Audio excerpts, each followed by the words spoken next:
थोड़ी देर में बैठक की शुरुआत होगी। कृषि मंत्री नरेंद्र सिंह तोमर अगुवाई करेंगे इस बैठक की। मेरे साथ अमित है पूरी डिटेलिंग्स के साथ। अमित, लेकिन पहले ऐसा लग रहा था कि जैसे राजनाथ सिंह, जेपी नड्डा, अमित शाह लगातार बैठकों में शामिल हो रहे थे, लग रहा था कि यही आगे आकर के मोर्चा संभालेंगे। क्या खबर है, ये शामिल होंगे या नहीं होंगे?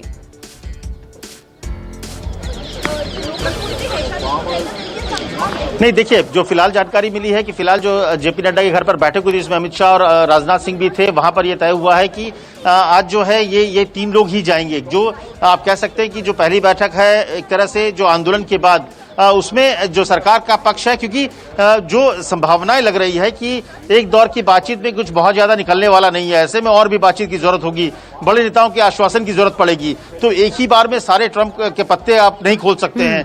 बात भी ऐसे ही होती है कि स्टेप बाय स्टेप आगे बढ़ाया जाता है, और यही बात कोशिश होगी सरकार की कि कहीं ना कहीं इनको बातचीत के टेबल पे रखना है, क्योंकि अगर बातचीत के टेबल पे आप रखने में नाकामयाब हुए तो ये सड़क पर आंदोलन फिर और तेज होगा, और सड़क पर आंदोलन तेज होगा तो इसका खामियाजा तमाम जगहों पर आपको देखने को मिल रहा है। 6 दिनों से जो मुश्किलें लेकिन हमें तो उस पूरी कोशिश के लिए वक्त कितना लगता है ये समझने में? 36 किसान जी, अमित, कितना वक्त लगता है ये समझने में कि ये मसला पहले बैठकों की तरह नहीं रहा है?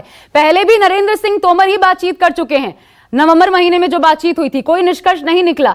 और अभी जब 36 किसान संगठनों को, ये बहुत भारी भरकम संगठन, कुल मिलाकर के अगर 36 शहरें सोचिए एक एक संगठन की तरफ से, तो फिर आप किस चीज का उम्मीद कर रहे हैं या एक्सपेक्ट कर रहे हैं कि हम दूसरे दौर की भी बातचीत करेंगे, अगर पहले में नहीं संभला तो दूसरे में संभाल लेंगे? किसान सड़क पर है, मेन दिक्कत यह है, और दिल्ली सील कर किए जाने की तैयारी है।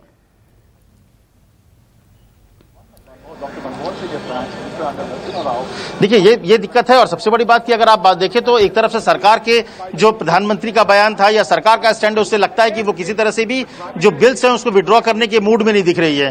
दूसरी तरफ किसान जो है वो अड़ा हुआ है कि बिल को विड्रॉ करो, नहीं तो बिल में बड़े चूल-बूल जो परिवर्तन है वो करना पड़ेगा, जैसे एमएसपी और मंडी के बारे में लिखित डालना पड़ेगा। तो वो बड़े बदलाव हैं जिसके लिए सरकार तैयार नहीं। तो ऐसे में निश्चित तौर पर बीच का रास्ता निकालना बहुत ही मुश्किल दिख रहा है, बहुत ही कठिन दिख रहा है। तो वही बात है कि ऐसे वक्त पर सरकार कैसे बनाती है, कैसे, किस बात को लेकर, क्या सरकार कोई लिखित कुछ देना चाहती है, उनको एक आश्वासन, या फिर हो सकता है कि बड़े लेवल पर बातचीत हो कि हम गृह मंत्री या रक्षा मंत्री लेवल पर बातचीत करें। तो इसीलिए मुझे लगता है कि आज की जो बैठक है, आज की बैठक तय करेगी कि यह आंदोलन किस दिशा में जाएगा। क्योंकि अगर सरकार, और इसके बीच में मैं इसलिए उसको एक तरह का आइस ब्रेक मान रहा हूं, क्योंकि सरकार अपने बात पर अड़ी थी कि 3 तारीख से पहले मैं बात नहीं करेंगे। किसान कह रहे थे कि हम सड़क पे ही बात करने तो करें, नहीं तो पहले आप बिल वापस ले, इसके अलावा हम बातचीत करने को तैयार नहीं है।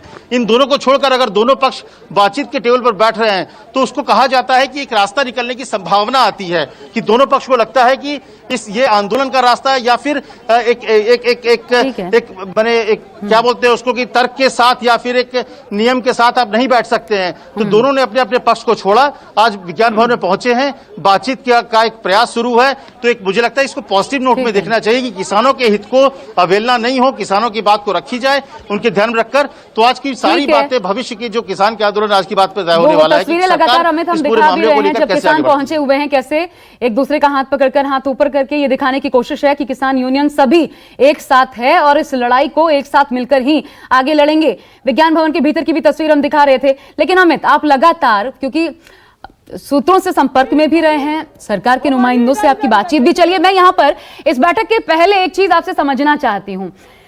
ये बहुत बड़ी बात नहीं है, सरकार के लिए भी नहीं होगी कि एमएसपी फिक्स कर दे। आप मंडियों में वो एमएसपी जब दिलाते हैं, बाजार में आप कहते हैं कंपटीशन बढ़ेगा, ठीक है, अगर वो बात किसान एक्सेप्ट भी कर लें, लेकिन वहां पर एमएसपी आपको मिल पाए। जो मेरी फसल है, उस फसल का जो दाम सरकार कहती है वो मैं कहीं भी बेचूं, चाहे मंडी या खुले बाजार में, मुझे क्यों नहीं मिलना चाहिए?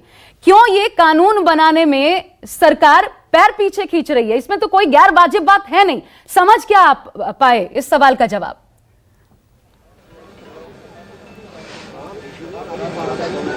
देखिए, यह बात सही है, ये बार बार जो किसान यही तो कह रहा है कि अगर आप मंडी खत्म करने की बात या फिर जो मंडी से बाहर फसल बेचने की बात कर रहे हैं, तो कम से कम इस नियम को तो तय कर दीजिए कि मिनिमम जो होगा, हमको जो मिनिमम सपोर्ट प्राइस की जो बात कर रहे हैं, एमएसपी की बात कर रहे हैं, उससे नीचे कोई न खरीदे। कम से कम इसको लिखित में दे दें। ये एक ऐसी चीज है जिसको लेकर मुझे लगता है कि ये बात पर सरकार की तरफ से हो सकता है कि कुछ कदम खींचे। आपको याद होगा भूमि अधिग्रहण बिल में भी सरकार एक तरफ हट के साथ थी कि हम वापस नहीं करेंगे, लेकिन एक सर्टेन टाइम के बाद सरकार को पीछे हटना पड़ा था। इसी मोदी सरकार में उनको पीछे हटना पड़ा था। तो किसान का मामला एक ऐसा मामला है, भले ये कहे कि सिर्फ पंजाब, हरियाणा और थोड़े उत्तर प्रदेश के किसान आंदोलन थोड़ा सा रोक रही हूँ, बैठक शुरू हो चुकी है। पीयूष गोयल हमें इस वक्त विज्ञान भवन से दिखाई पड़ रहे हैं और देखिए तमाम प्रतिनिधि किसानों के 36 किसान यूनियन के प्रतिनिधि इस बैठक में शामिल हैं। पीयूष गोयल दिखाई दे रहे हैं, इसके अलावा वाणिज्य राज्य मंत्री सोम प्रकाश जिन्होंने मोर्चा संभाला हुआ है, और साथ ही मेन कृषि मंत्री नरेंद्र सिंह तोमर। ये 3 नुमाइंदे जो पहुंचे हुए हैं सरकार की तरफ से बातचीत करने के लिए। बड़ी बात देखिए कैसे तैयारी की गई है। यहाँ पर स्क्रीन लगा हुआ है, बड़ी स्क्रीन है जिस पर पावर पॉइंट प्रेजेंटेशन देकर समझाने की कोशिश की जाएगी कि कैसे जो लगातार प्रधानमंत्री कहते रहे हैं कि ये कानून किसानों के हित में है, अगर है तो कैसे, यही समझाने की कोशिश आज वहां पर होगी। और इसलिए बड़े ऐसे अधिकारियों को बुलाया गया है, ऐसे जानकारों को बुलाया गया है जो किसानों को समझा सके कि आखिर जो बात कह रही है सरकार कि किसानों के हित में है या प्रधानमंत्री, वो सच कैसे है, क्या नहीं समझ पा रहे हैं, असमंजस कहां है, कंफ्यूजन की स्थिति कहां है। उसी असमंजस को दूर करने के लिए आज ये बहुत बड़ी बैठक, और देखिए इससे पहले 3 दौर की बैठक, 3 दौर की बातचीत हो चुकी है। खुद कृषि मंत्री नरेंद्र सिंह तोमर ने कहा था कि हम लगातार बात कर रहे हैं, ऐसा नहीं है कि बातचीत नहीं हो रही, लेकिन कभी ऐसी स्थिति हमें देखने को नहीं मिली थी जो आपने ये भीतर की तस्वीरें देखी। अब ये समझ लीजिए यहां से या तो आर या पार, किसानों की लड़ाई को मुख्य धार मिलेगी कि करना क्या है। हमारे साथ वीरपाल सिंह जी किसान नेता जुड़ चुके हैं, मैं एक बार सीधा उनका रुख कर लेती हूं। वीरपाल सिंह जी, सबसे महत्वपूर्ण सवाल जो अब तक समझ आता है और बहुत वाजिब है, ठीक है कि बाजार में भी बेचे तब भी आपको उतना प्राइस मिलना चाहिए जो कि आप मंडी में एक्सपेक्ट करते हैं, और यही लड़ाई भी है। क्या समझ पाए आप, ये इतना मुश्किल क्यों है सरकार के लिए कानून बनाना? देखिए मैडम, मैं आपको बताना चाहूंगा कि देश के प्रधानमंत्री लोकसभा के अंदर ये कह रहे हैं कि मंडी समिति भी चलेगी, एमएसपी भी बराबर है, बराबर चल रही है, बराबर रहेगी। लेकिन किसान लोगों को कुछ लोग वर्ग ला रहे हैं, तो इसलिए किसान भी बेचारा सीधा आदमी है, तो किसान इतना भोला भाला आदमी है, किसान तो उनके बहकाव मारा है। और लेकिन ये जो आंदोलन है इसमें 99% किसान को अलग ही लोग सहयोग दे रहे हैं जो कृषि मंडी के बिचौलिए लोग हैं, क्योंकि इस ऐसा कानून बनने से कि किसान अपने राज्य से बाहर, मंडी से बाहर कहीं भी अपने फार्म प्रोड्यूस को बेचे, उसकी मर्जी है। या जैसे कृषि करार के आधार पर फसल बोने से पहले ही अपनी फसल का मूल्य निर्धारित करे, ताकि किसान को बाजार के उतार चढ़ाव से बचा जा सके। मतलब इन सब बातों को ध्यान में रखते हुए कि सरकार प्रयास कर रही है, ऐसा नहीं है। और किसान लोगों को थोड़ा सा दूसरे लोग थोड़ा बरगला रहे हैं। अदरवाइज आप देखिए सिर्फ पंजाब के किसान हैं, हरियाणा के थोड़े से किसान हैं, यूपी के भी थोड़े से किसान अब आए हैं, इससे पहले कोई नहीं आता। किसान नेता अपने को चमकाना चाह रहे हैं, और ये ज्यादातर किसान नेताओं की बात कर रहा हूं मैं। और ये जो जितने भी आड़ती हैं, इनका बिचौलियापन का थोड़ा खत्म हो रहा मामला, इसलिए उनको दिखाई दे रहा है कि यदि ये बिचौलियापन खत्म होगा तो हमारा क्या होगा। मतलब किसान को एमएसपी मिलने लगेगी, किसान का फार्म प्रोड्यूस उचित रेट पे भी बिकने लगेगा, क्योंकि किसान मंडी के बाहर भी या कहीं भी जहां उसकी मर्जी करे देश में, वह अपने उत्पाद को बेच सकता है बिना किसी रुकावट के, बल्कि उस पर कोई खर्चा भी नहीं है। यहां तक भी एक नियम के हिसाब से किसान मंडियों के बाहर, जैसे अपने farm gate, cold storage, processing unit, इन सभी पर अपने किसान अपने प्रोड्यूस को बेचने के लिए स्वतंत्र है। तो सरकार तो पूरा प्रयास कर रही है, लेकिन लिमिटेड कुछ लोग हैं जो किसानों को बरगला रहे हैं। और ठीक है, आप किसान नेता हैं, लेकिन फिर भी आप ये कह रहे हैं कि किसानों को बरगलाया जा रहा है कुछ लिमिटेड लोगों द्वारा। ये बात मैं वरुण एक बार आपके पास आना चाहती हूँ, पहले अमित के पास जाऊं उससे पहले, ये बात क्यों नहीं समझ रहे? क्या किसानों को ये बात या जो ये आरोप लगते हैं उस पर वहां मौजूद रहकर आपने क्या समझा? देखिए, स्पष्ट बात है, किसानों को समझना और समझाना दोनों तरीके से अगर कहा जाए तो इस समय इसलिए ज़्यादा मुश्किल हो जाएगा क्योंकि बहुत ज़्यादा तादाद में बहुत ज़्यादा संगठन भी हैं, सब एक दूसरे को मैसेज कन्वे करने में लगे हुए हैं। लेकिन अब ये ज़रूर होगा कि मीटिंग के बाद मैसेज कैसे दिया जाएगा और कैसे वो लोग समझते हैं। दूसरी बात कि हर किसान जो संगठन है वो इस मीटिंग के बाद क्या ये समझ पाएगा कि सरकार की तरफ से जो पक्ष रखा गया है वो संतुष्ट करने वाला है या फिर नहीं है, और अगर नहीं लगता तो वो फिर आगे मैसेज जो कन्वे करेगा उसको किसान कैसे समझते हैं, क्योंकि लंबी चेन है, हजारों की संख्या में लोग जुटे हुए हैं। मेरे साथ संजीव झा है जो आम आदमी पार्टी के एमएलए हैं। एक सवाल आपने पहले कहा था कि लगातार पॉलिटिकल पार्टीज जो हैं वो अब इस मूवमेंट में जुड़ती नजर आ रही हैं। संजीव जी, एक सवाल मैं सिर्फ आपसे लेना चाहूंगा कि यहाँ पर आपकी कैंटीन भी चल रही है, कांग्रेस की कैंटीन भी चल रही है, गाजीपुर में पप्पू यादव जा रहे हैं, चंद्रशेखर आजाद जा रहे हैं, तो ऐसी परिस्थिति में जो है कहीं ना कहीं किसानों के इस आंदोलन को पॉलिटिकल मूवमेंट आप लोग देने की कोशिश कर रहे हैं क्या? नहीं, देखिए मुझे ये लगता है कि आज देखिए हजारों की संख्या लोग सड़कों पर बैठे हुए हैं, इस ठंड में लोग अपने सड़कों पे हैं। मुझे लगता है इस देश का हर वो आदमी जो किसान के परेशान में साथ में खड़ा रहेगा। बात किसी एक बात की, सभी पार्टियों के लोग अगर वो जानते हैं, अगर ये मानते हैं कि किसान की जेन्युइन समस्या है तो साथ खड़ा होना चाहिए, और हम लोग भी किसान की इस मांग के साथ खड़े हैं।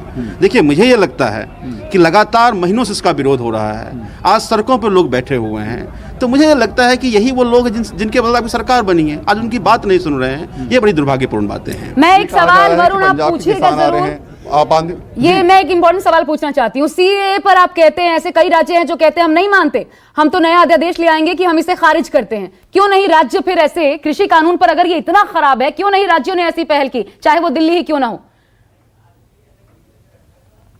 एक सवाल स्टूडियो से है, सीएए पर आप लोग कहते हैं कि कानून हम नहीं मानते, कृषि कानून को लेकर क्यों नहीं आप लोगों ने उस समय एक्शन लिया? हमने कहा कि आपने क्यों नहीं कहा कि ये कानून हम लोग नहीं मानेंगे, ये कानून सही नहीं है, अब आप लोग विरोध कर रहे हैं? हमेशा से हम कहते रहे हैं। हमारे राज्यसभा के सांसद संजय जी को हाउस से निकाला गया था इसी बात के विरोध को लेकर। हमने जिस दिन बिल पास, उस दिन प्रेस कॉन्फ्रेंस करके कहा था ये तीनों कानून जो है ये किसान विरोधी कानून है। तो हम लोग पहले दिन से इस बिल का विरोध कर रहे हैं, और ये हम नहीं, किसान विरोध कर रहे हैं, हम उसके साथ कर रहे हैं। ऐसा नहीं है कि हम पहले कह रहे थे अच्छी बिल, आप कह रहे हैं विरोध कर रहे हैं। पहले दिन से, जिस दिन से बिल पारित हुआ और जब से किसान विरोध कर रहे हैं, हम किसान के मांग के साथ मजबूती से कर रहे हैं। यही कारण है कि राज्यसभा में जब संजय सिंह ने इस बात को उठाया तो उनको हाउस से बाहर कर दिया गया था। क्या दिल्ली सरकार ने इस बिल को यहाँ पर लागू किया है? दिल्ली में नहीं, बिल्कुल मेरा ये कहना है, देखिए तीन चीजें किसान कह रहा है। किसान ये कह रहा है कि एमएसपी की बात अपने कानून में लिख दो, किसान ये कह रहा है कि मंडी होना चाहिए। तो मेरा ये कहना है कि आज जो किसान कह रहा है, हम किसान ये किसने कह दिया, ये कौन रिमर फैला रहा है कि दिल्ली सरकार इसको मान लिया, दिल्ली सरकार इसको इम्प्लीमेंट कर रहा है। मैं पहले दिन से पूरी सरकार, आम आदमी पार्टी, इस बात किसान के जो ये तीनों बिल को लेकर विरोध है, उसके विरोध के साथ हम सब लोग खड़े हैं। एक आखिरी सवाल मैं ले लेता हूँ, अगर विरोध है तो क्या वजह थी कि 2.5 महीने से किसान वहाँ पर पटरी पे बैठा हुआ था दिल्ली में, उस तरीके का आपने मूवमेंट क्यों नहीं शुरू किया? नहीं, हम तो पहले कई प्रोटेस्ट हमने किए। हमारे पंजाब के एमएलए आकर दिल्ली में प्रोटेस्ट किए, आपको याद होगा जंतर मंतर में आकर बैठकर हमने प्रोटेस्ट किए। पहले दिन हमने जब बिल पर, उस दिन हमने प्रेस कॉन्फ्रेंस करके कहा, संजय, मैं बार बार कह रहा हूं कि हमारे ये सियासत है, हमें एक बात समझनी पड़ेगी, ये सियासत है और यही वो आरोप है, यही आरोप लगाया गया चाहे केंद्र सरकार की तरफ से इस बार भी जितने चेहरे सामने आए, या फिर हर एक सरकार जो सत्ता में आती है, कि बरगलाया जा रहा है इनको, इनके साथ फरेब हो रहा है, छल हो रहा है। अभी जब कल ही प्रधानमंत्री ने कहा तो यही संदेश देने की कोशिश की। तो इसलिए किसान खुद को अलग क्यों नहीं रखकर बात करते, यह हमेशा से एक सवाल बरकरार रहा है। मेरे साथ मेरे तमाम सहयोगी बने हुए हैं, इसके अलावा किसान नेता हमारे साथ बने हैं वीरपाल सिंह जी। एक बहुत छोटा नमस्कार, मैं हूं मानक गुप्ता। अगर आपको हमारा ये वीडियो पसंद आया हो तो इसे लाइक और शेयर जरूर करें, और हां, हमें सब्सक्राइब और फॉलो करना ना भूलें ताकि आप देश और दुनिया की कोई खबर मिस ना करें। तो जुड़े रहिए हमारे साथ और देखते रहिए न्यूज़ 24।